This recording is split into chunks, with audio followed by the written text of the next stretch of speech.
She begins manifesting and seething and growling, and then she dropped to the floor and began slithering across the chapel floor like a snake. This went on for quite a while, and I'm basically just following her, praying the prayers over her.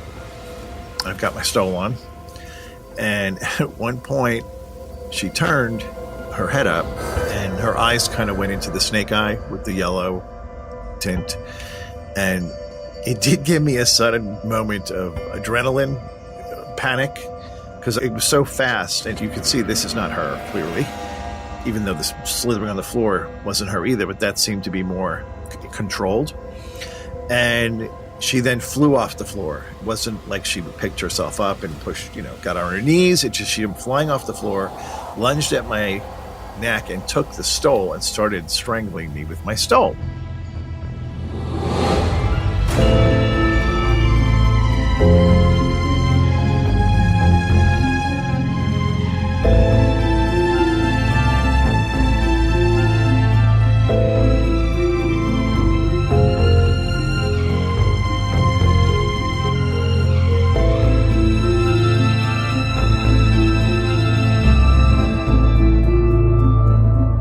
Welcome back to The Exorcist Files, the show that we can say with some irony, the spin stops here.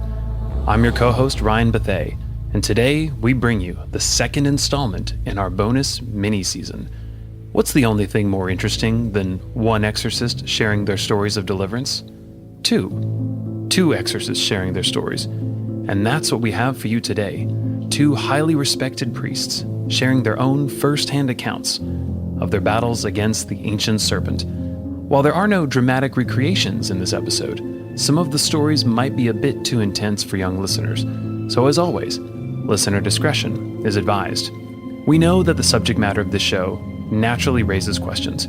The stories that Father shares certainly break the rules of reality that we so comfortably reside in. Ouija boards moving on their own, people levitating in midair, small children without reflections.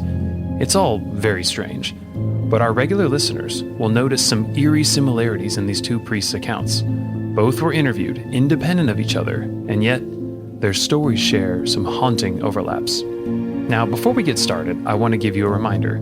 Our show is now independent and financed entirely through the generosity of donors and sponsors. So remember, when I announce with great fanfare that we are going to go to a commercial break, stick around. The power compels you. I also have two fun updates. The Exorcist Files will be offering a subscription on Apple Podcasts for those who want to support the show and get episodes just a little bit earlier. And we will be offering merchandise on our website. T-shirts, hoodies, mugs. So be sure to show off that Imago Dei that you are and get some stylish Exorcist Files gear. Can someone say the perfect holiday gift? Okay, let's return to our exorcistic explorations. Without further ado, join me as we travel north to Pennsylvania, and let me introduce you to a man whose epic beard is just as long as his impressive curriculum vitae. Father John Szada. I'm a priest of the Diocese of Harrisburg, Pennsylvania. I've been ordained 45 years as a priest, and I've been the exorcist of the diocese for 12 years. I also have a PhD in psychology. So that's my essential background, and currently I am living in the town of Mount Carmel, Pennsylvania, and taking care of a community of people here. My first degree was in Foreign Service and International Politics from Penn State University. My second degree is Master's in Divinity from Mount St. Mary's Seminary University in Emmitsburg, Maryland. My third degree was a BS in Psychology from the York College of Pennsylvania. And then my MS in Psychology and my PhD in Psychology were from Capella University. In the words of Darth Vader, most impressive. Father Szada's unique expertise in the human mind allows him to wield a two-fisted assault on demonic strongholds. Father Szada, like Father Martins, treats cases of reported demonization with a healthy skepticism, noting that many cases are rooted in mental illness. I think my unique experience is because of my PhD in psychology, which enables me to say there's a mental health issue and there's a spiritual issue. The key is to find out what's the root cause. So if it's a root cause of spirituality, then you go one way. If it's a root cause of mental illness, it goes the other way. But you don't ignore the other side. You have to take both sides into account. And so I think that's probably the unique approach that I take to these kinds of situations. For example, I had a case where a lady had written a letter to the bishop. It was 7 pages, a small print, single space typed about why she wanted an exorcism. And she had done her homework. She was obviously a very intelligent woman. And she gave all those self-diagnoses situations, just like they do with doctors and medical attention. They scour the internet and they fit this and that. And they say, well, this fits me, so therefore I must be possessed, and therefore I want an exorcism. I've had phone calls where people will call me and say, oh, how much does it cost to get an exorcism? And you just say, sorry, but that's not the way it works. We run into that sort of thing all the time, and you just have to kind of brush those off because you get overwhelmed by the number of cases. Given Father Szada's extensive psychological expertise, I wanted to get his process for how he treats initial consultations with people who suspect their issues may have demonic causes. Listeners from Season 1 will remember that the Catholic Church has 3 key signs to be present in order for an exorcism to be granted: knowledge of the unknown, speaking in new languages, and displays of superhuman strength. While a formal or, quote, major exorcism requires diagnostics and bishop approval, Father Szada does begin with some prayer and what is known as a form of, quote, minor exorcism. But again, it depends on the case, it depends on the situation. But we always, before a person comes in, I have an intake form, which is 7 pages long, that we do just like before you go to a doctor for the first time. You get a whole history. You get a background. You find out what's going on, what has happened in their life, where are they coming from. And so you're already dealing with some information before you even walk in the door. You have an idea of what it is, the case that you're working on, and so you go from there. I have a case right now that's coming up. I'm pretty sure that this person is possessed, but what we do is we call it a Chapter 3, which is a particular form of the minor exorcism. And I've seen her 3 times, and I've upped the prayer time 3 times. And each time I have, she's gotten more and more agitated. She's manifested more and more openly. And so it's leading me to believe that she really is possessed. So I'm going to go one more time with probably the last step I could go to see what happens. And if she really manifests, then you have to get the permission of the bishop for a formal exorcism. And if that happens, then I'm going to say, okay, we got to take the final step here and go the full way. I remember blessing a person with holy water one time, and the person jumped and screamed, and she said, what was that? I said, what do you mean? She said, I was blessed with holy water lots of times, but there was something different about that. Well, that was the holy water that had the exorcised salt in it. She was reacting to the salt that she had never felt before. So you knew that there was something going on. As a refresher, there are in fact different types of holy water. What Father Szada is referring to is what is sometimes called exorcised holy water that has been blessed with exorcised salt. This combination is believed to enhance the spiritual efficacy of the holy water, making it particularly potent in rituals of blessing and protection, as well as in exorcism rites. Now, I couldn't resist asking this man, whose beard is even more impressive than Gandalf's, about a time that he was frightened. He has such a clinical approach. I wondered, do you still get frightened? Perhaps unsurprisingly, it was his first case. That was actually my first formal case. And it just goes to show you, for example, how not only the demons will manifest to you, but they also have this kind of way of trying to put you down. So, for example, since it was my first formal case, I had some help there, people kind of mentoring me to help me to do things correctly. And this one person would come over every once in a while and whisper some guidance or direction into my ear. And then in the middle of it, the demon said, what's he whispering to him for? Doesn't he know what he's doing? So that's kind of this weird thing that the demons play these games with you. But I don't pay too much attention to that kind of stuff, even now when they can get pretty serious. And there have been times when they would try to attack me, try to hit me, try to grab hold of me. And I just don't even pay attention. I focus so much on the ritual and so much on the prayer that I don't pay too much attention. I never go into it alone. There's always a team there to help and to keep an eye on things. I have at least 2 men that I call my muscle men that are there to kind of hold the person down when those kinds of manifestations occur. It is interesting to note that nearly every exorcist I have spoken with refers to the manifestations that so morbidly fascinate the culture as parlor tricks. Why are we so fascinated with things like levitation? Perhaps it's the fact that it breaks natural law, and it is proof of the supernatural. I did ask Father Szada about levitation. For a friend, of course. We had a case not too long ago of levitation. And it's an interesting thing, too. One of the signs of an authentic possession is knowledge of secret things, knowledge of things that the person doesn't have access to, and also an aversion to the sacred. So we had a case one time where I was interviewing a woman in a church. I was in the pew. She was in the pew behind me. Several of my team members were in the pew behind her. And one of those people, who happened to be a medical doctor, was a bag in which she had a first-class relic. And during the course of my conversation with the person, this doctor just kind of leaned forward and placed this bag against the back of the pew that she was sitting in. And all of a sudden, this woman screamed, flew up in the air, flew into the aisle, and said, "What was that? What did you do? What did you hit me with?" She had no idea what had hit her. She had no idea that that relic was behind her. And yet she manifested and reacted to it, even though she didn't know it was there. So we see those kinds of things from time to time. People, you sprinkle them with holy water and they're flying across the room. The last case that I had was, if it wasn't for the fact that two of my men were holding her down, the only thing that was touching were her toes and the back of her head. In fact, one of my team members jokingly said that he would give her a 9.5 on the gymnastics scale. And one of the team members, who's a doctor, said that that was physically impossible for a woman that age. It just could not have happened. Those are the kinds of things we sometimes see. Not too often, because they're parlor tricks. Demons are just trying to get attention. While every exorcist brings their own unique philosophy and approach to their ministry, there are very established rules of engagement. One is that demons are dishonest, which makes sense since Scripture refers to Satan as the father of lies. According to Father Szada, they can and will lace their infernal tirades with true statements of fact, but as a whole, we must always assume that they are being deceitful. It's sort of like some of those tasty sugary cereals that claim to have whole grains.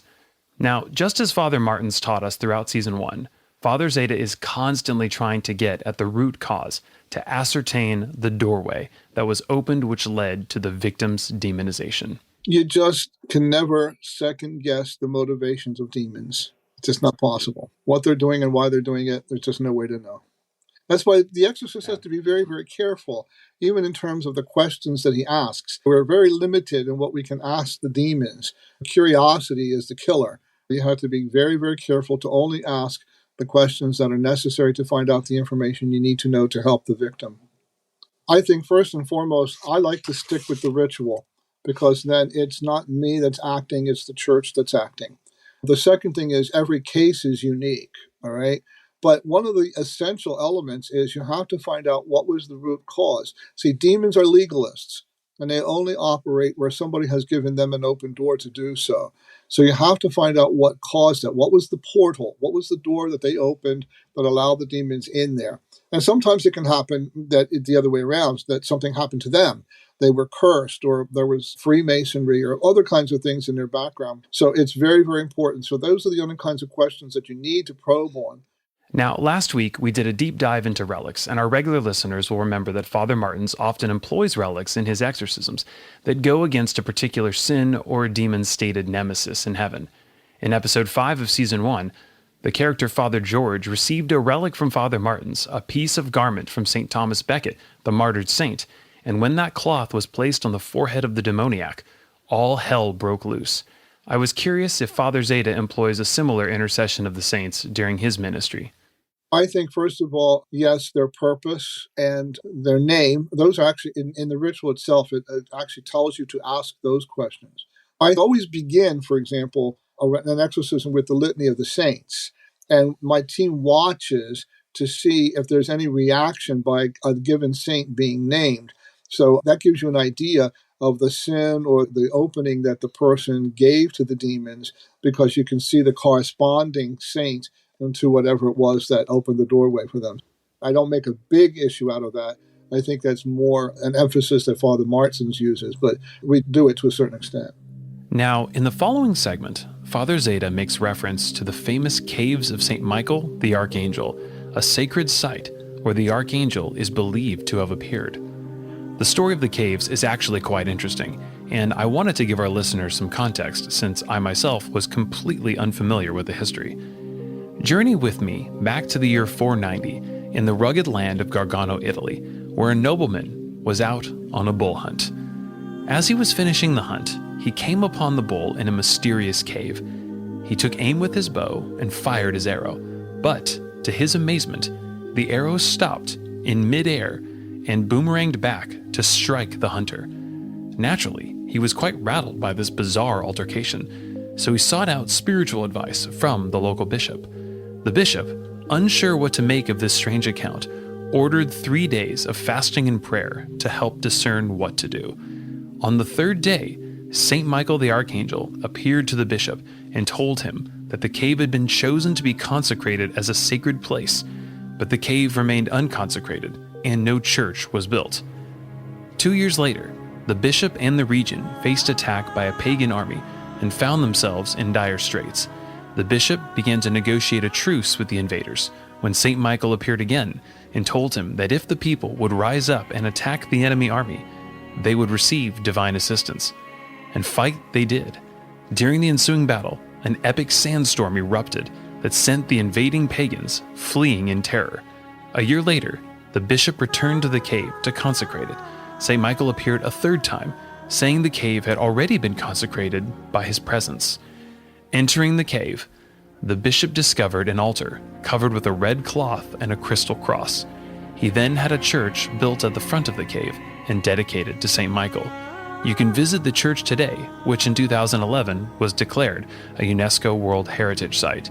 In fact, stones from the cave today are still distributed as general sacramentals and relics, with a special emphasis on their use to combat the demonic. Now, let's get back to Father Szada with his own story of the cave. Well, actually, one of my favorites was this. In Italy, there is a shrine to St. Michael the Archangel, Mount Gargano, where St. Michael appeared, and there's the caves of St. Michael. And I visited there, and it's way down underground, and I picked up a stone from down in the caverns there where St. Michael appeared. So it wasn't something I bought at the gift shop. It was something I knew was authentic since I picked it up myself. And so I had it in one of these little plastic cases with a clear plastic top. And so we had one particular exorcism, and I took this case and I just placed the whole case against the forehead of the victim. And when I took it away, all of my team members were gasping because the imprint of the stone showed on his forehead. Not the case, but the stone, which was in the case, actually imprinted itself on his forehead. And that was kind of a breakthrough situation that we had. So I have this very strong devotion, of course, to St. Michael the Archangel. Talk about getting stoned. No matter how fantastical the story of the cave sounds, here we have a priest with a PhD in psychology describing a stone from those caves, placing an indent on someone's forehead through a plastic case, and leaving a mark the exact size of the stone. That certainly is one way to help determine a relic's authenticity. Now, as Father Szada would find out, there's actually another way to know you have the real thing. Well, it's an interesting thing. I have a devotion to St. Miriam of Jesus Crucified, who was a Carmelite nun, also known as the Little Arab, from the Middle East. But interestingly enough, I had contacted Father Martins and said I wanted to get a relic of Miriam of Jesus Crucified. And he told me, he said, well, I know a man in California who has 2 of them. He said, unfortunately, the guy traffics in them, so you're going to have to pay for them, but I know they're real. So I said, okay, but I paid for them anyway. So anyway, I had this one, and there's another priest that assists me a lot of times. He's actually the exorcist for the Ukrainian Archieparchy of Philadelphia.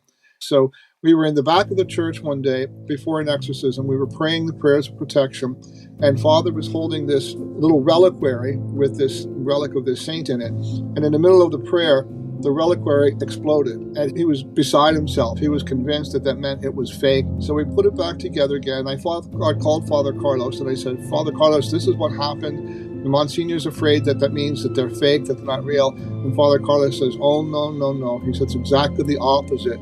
The demons hate her so much that they were even attacking her relics. And he said that happens to him all the time.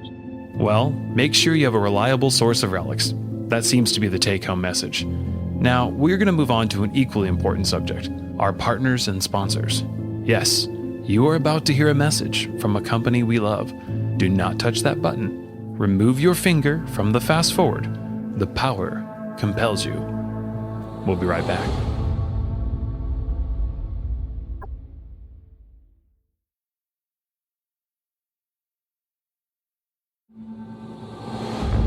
Welcome back to the Exorcist Files, where we've been hearing from Father John Szada, exorcist for the Diocese of Harrisburg, Pennsylvania. We're going to hear more from Father Szada in part 2, but now we're going to travel 800 miles southwest to the quaint town of Columbia, Tennessee, where another exorcist is working around the clock to keep us all from having 99 problems, and demons being one of them. Father Daniel Reehil with the Diocese of Nashville, Tennessee. I was ordained in 2014 for this diocese. I am the exorcist for the Diocese of Nashville. I'm also the Dean of 12 parishes and also the National Director for Radio Maria USA. I've been the exorcist for about 5 years, and I have been doing deliverance formally with the church since about 2005. Father Dan's path to the priesthood was far from conventional. He actually got his training in one of the most contested spiritual warfare battlegrounds in the entire world, Wall Street. Turns out long before he was delivering people from demons, he was delivering hefty returns. I never had any idea or revelation to become a priest. From a young age, I actually left the church for 22 years and pursued money in finance and banking on Wall Street, and was very successful at that. And then had a big conversion in 98 in Medjugorje, and came back and changed my whole life, but was slow to move into something else. And then when 9/11 happened, it was the final push because I lived down at the seaport and everything below Canal Street was closed. So I had to leave. And that was what got me into seminary and began the path to priesthood.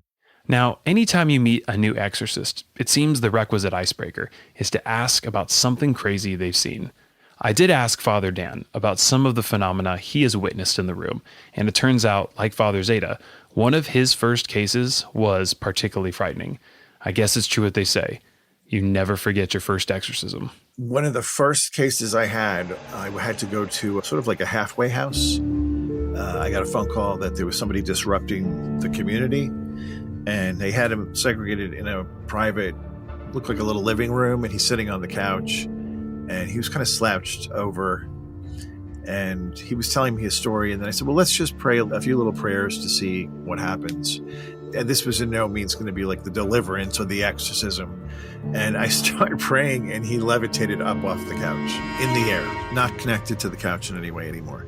And I said, nope, we're not doing this. And I said, down. And I walked out of the room, and I kept waiting to see him on the floor. And then when he was finally down, I said, we can't do this here. This has to be done in the church. So you're going to have to come to me, and we're starting over. I didn't expect that to happen at all. I didn't even know if he had a real problem, if it was in his mind or not. But then I was like, okay, I'm pretty sure I have moral certainty. This is not a psychological problem. Can you imagine starting to pray for someone and they respond by levitating above the couch? I think I'd file for a change of venue at that point too. Now, we've heard from Father Szada, Monsignor Branken in Season 1, and Father Martins, the importance of having a team, or quote, muscle men, as Father Szada called them. Father Dan shared a particularly harrowing account that proves the need for an entire team. That's why you never go alone. The only time I was ever physically attacked, which I haven't shared much with anybody, was interesting. It was a Spanish woman from Mexico. And we were in my chapel. We have a chapel that's off to the back of the church.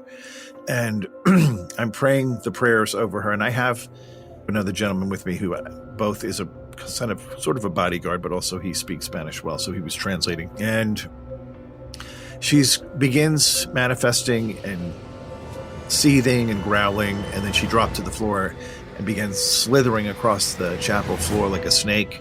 And this went on for quite a while, and I'm basically just following her, praying the prayers over her. I've got my stole on, and at one point she turned her head up, and her eyes kind of went into the snake eye with the yellow tint. And it did give me a sudden moment of adrenaline, panic, because it was so fast. And you could see this is not her, clearly, even though this slithering on the floor wasn't her either, but that seemed to be more controlled. And she then flew off the floor. It wasn't like she picked herself up and pushed, got on her knees. It just, she was flying off the floor, lunged at my neck and took the stole and started strangling me with my stole.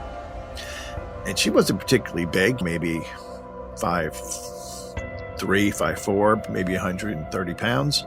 And I could not stop her. I had no power to break her hold on this stole. So I looked to the guy who's supposed to be my protector, and he was so frightened. He just looked at me and started like this, no, and backing up.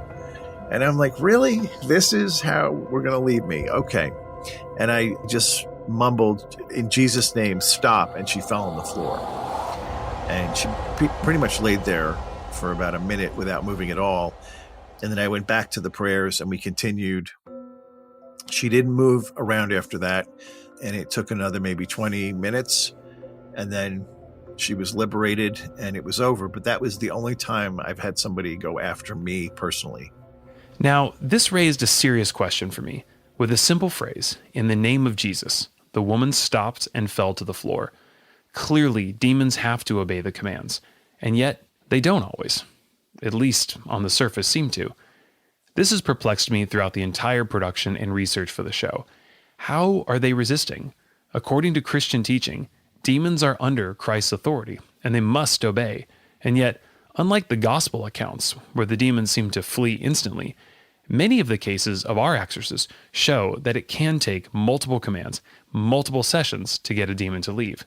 How do we reconcile the tension between God's authority over these things and the resistance we often hear about?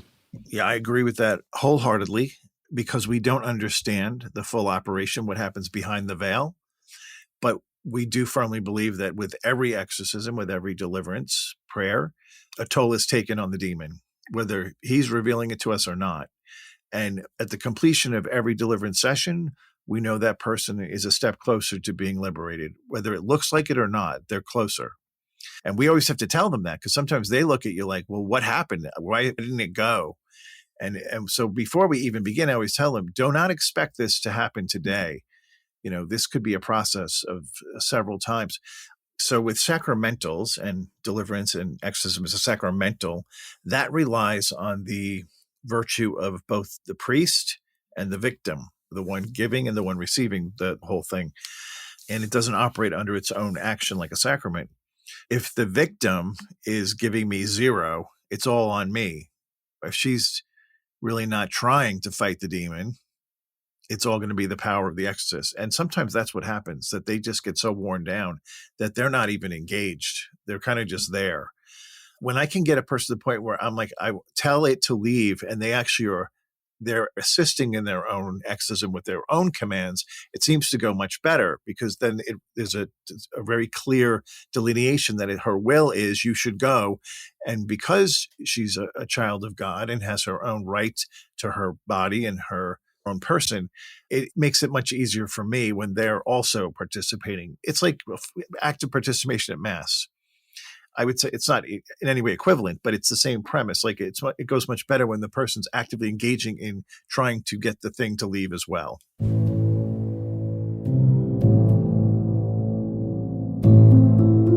Now, having had the privilege and rather unusual experience of interviewing 4 exorcists on this show, one fascinating tidbit that all of them shared with me, unsolicited and unrelated, was an enormous increase in the resistance and difficulty of driving demons out post-pandemic.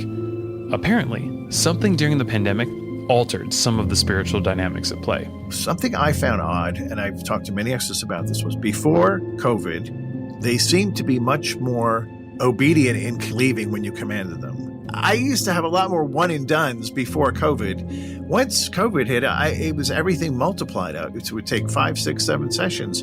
And I was wondering, are they just stronger now? Or are there more of them now? Well, I couldn't figure out what was happening. So I started asking other people, are you having more difficulty? Yes, we are. It became much more difficult with that. I don't know why. Maybe people were just sinning more. I don't know. Now, because we receive this question on an almost daily basis, I do try to pose it to all the exorcists on the show. How do they think through the broader question of suffering in general?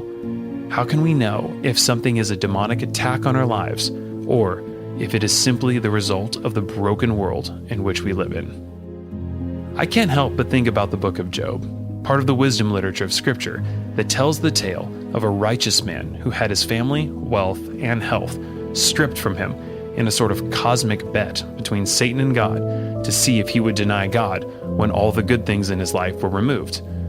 What is most interesting about that story to me, though, is that if we were not privy to the first part of the story, where Satan and God engage in this wager of sorts, we would simply see a man who had a series of extraordinarily tragic events befall him, and we would be none the wiser.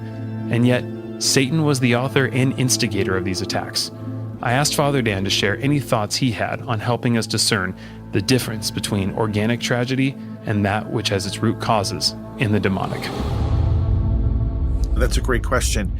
The normal trials and tribulations of life vary from person to person. You can look at the Kennedy family, which I say did have a curse on it, to, I stubbed my toe this morning and then my coffee was bitter. Okay, that's life. You're a little too fragile. You need to grow up and be a little more resilient, because Jesus said every day, pick up your cross and follow me. You will have crosses. This is how he's helping to rescue souls from going to hell. Go back and read the Fatima messages.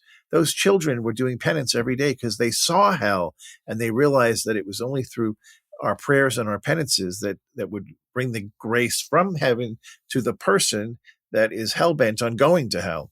So we have to do that. And the more the world is careening into darkness, the greater he's going to need people to step up and pick up those bigger crosses. Also, I would say there's fewer people that are even willing to serve God these days.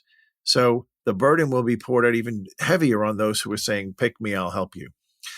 But if you wake up in a persistent way, for me, if I get overwhelmingly fatigued for no reason, where I suddenly just feel like, boom, I feel the energy being sucked out of me, anything that raises a flag as this is not normal for my state of life, then you should be thinking this could be a curse or some kind of a demonic problem.